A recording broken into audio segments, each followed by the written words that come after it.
పక్షాలైన BRS కానీ BJP కానీ కాంగ్రెస్ 6 హామీలు ఇచ్చింది, అవి నెరవేర్చలేదంటూ వాళ్ళు మీ మీద విమర్శలు గుప్పిస్తున్నారు. వాళ్ళకు మీరేం సమాధానం చెప్తారు?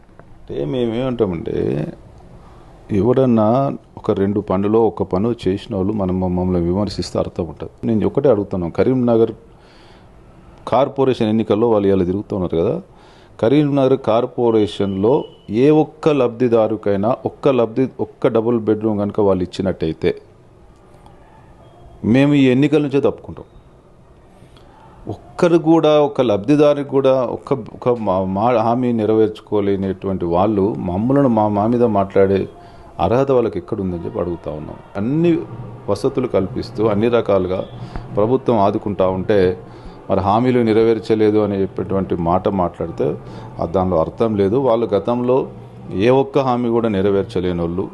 అందుకే చెప్తున్నాం, 2 పార్టీలు, ఒకటేమో అవినీతి పాలనతో పాటు హామీలు నెరవేర్చని బీఆర్ఎస్ ఒకవైపు ఉంది, కేవలం మాటల గారెడితో ప్రజలను మతాల పేరు మీద కులాల పేరు మీద విచ్ఛిన్నం చేసి లబ్ధి చేకూరాలనేటువంటి కుతంత్రాలతోటి కుట్రలతోటి భారతీయ జనతా పార్టీ ఒకవైపు ఉంది, ప్రజలకు ఒక రూపాయి కూడా తీసుకురానేటువంటి భారతీయ జనతా పార్టీ.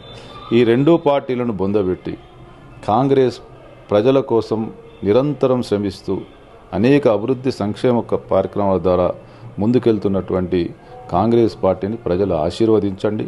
తప్పకుండా రాబోయే రోజుల్లో ఇంకేమైనా మిగిలిపోయిన హామీలు అన్నీ కూడా నెరవేర్స్తాం. ప్రజల యొక్క ఆశీర్వాదం కావాలని చెప్పి కోరుతా ఉన్నాం. ప్రజల యొక్క ఆశీర్వాదం, ప్రజల యొక్క బలం కాంగ్రెస్ ప్రభుత్వానికి పార్టీకి ఇస్తే తప్పకుండా ఇంకా ఇదే ఉత్సాహంతో ముందుకెళ్తూ ప్రజలు అన్ని విధాలా ఆదుకుంటూ ముందుకెళ్తామని చెప్పి సందర్భంగా తెలియజేస్తూ మేము ఒకటే కోరుతా ఉన్నాం, ఈ ఎన్నికల్లో విజ్ఞులైనటువంటి కరీంనగర్ ప్రజలు, కరీంనగర్లో చాలా హెడ్ క్వార్టర్లో ఉద్యోగస్తులు కావచ్చు, వ్యాపారస్తులు కావచ్చు, అనేక రంగాలలో చదువుకున్న వాళ్ళు, విజ్ఞులు, మేధావులు ఎంతోమంది ఉంటారు. ఒకటే మేము కోరుతా ఉన్నాం, దున్నపోతు గడ్డేసి బర్రెపాలు పెడితే రావు, మీకు తెలియంది కాదు. బీఆర్ఎస్ వాళ్ళకు బీజేపీ వాళ్ళకు ఓటేస్తే దానివల్ల ఏం ప్రయోజనం లేదు.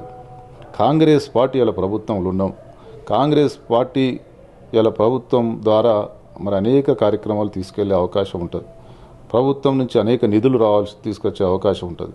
అందుకే కాంగ్రెస్ అభ్యర్థిని గెలిపిస్తేనే, కాంగ్రెస్ మేయర్ అయితేనే రాబోయే రోజుల్లో అభివృద్ధికి పూర్తి మరి ప్రభుత్వం నుంచి నిధులు రావడానికి కానీ, అభివృద్ధి పనులు జరగడానికి కానీ, సంక్షేమ పథకాలు అమలు పరచడానికి కానీ మంచి వాతావరణం ఉంటుంది.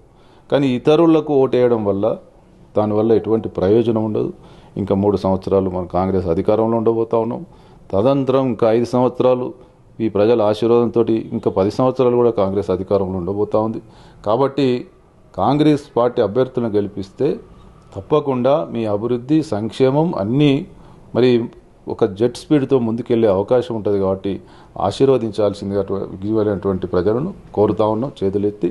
తప్పకుండా మరి పూర్తి మెజారిటీతోటి కరీంనగర్లో మేయర్ పీఠాన్ని కైవసం చేసుకోవడానికి